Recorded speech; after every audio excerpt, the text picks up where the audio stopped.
si Kristo nung nabubuhay, hangad niya ang pagbabago, hangad niya ang pagkapantay-pantay ng bawat mamamayan. Tulad natin.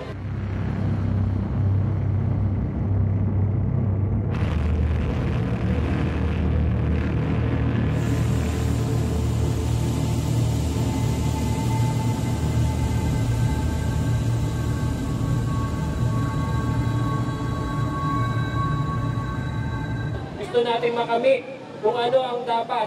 Ang ating dignidad ay ating ang makamit. Ang ating mga pamilya na dapat sapat na kumakain araw-araw ay ating ipaglaban.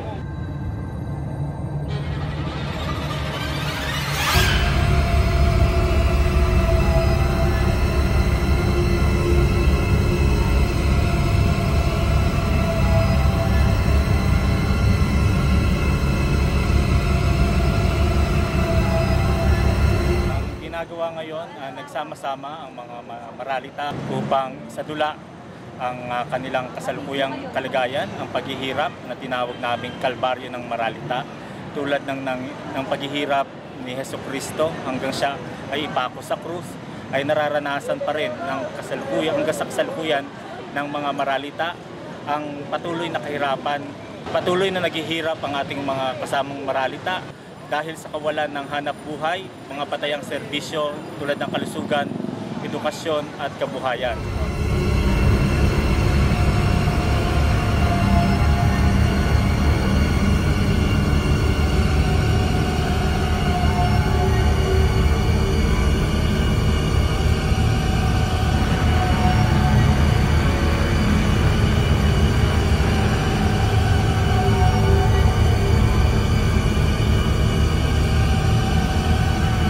Nananawagan kami sa gobyerno na magkaroon ng komprehensibong pagpaplano at hindi basta ilipat lamang ang mga maralita mula sa mga waterways patungo doon sa relokasyon.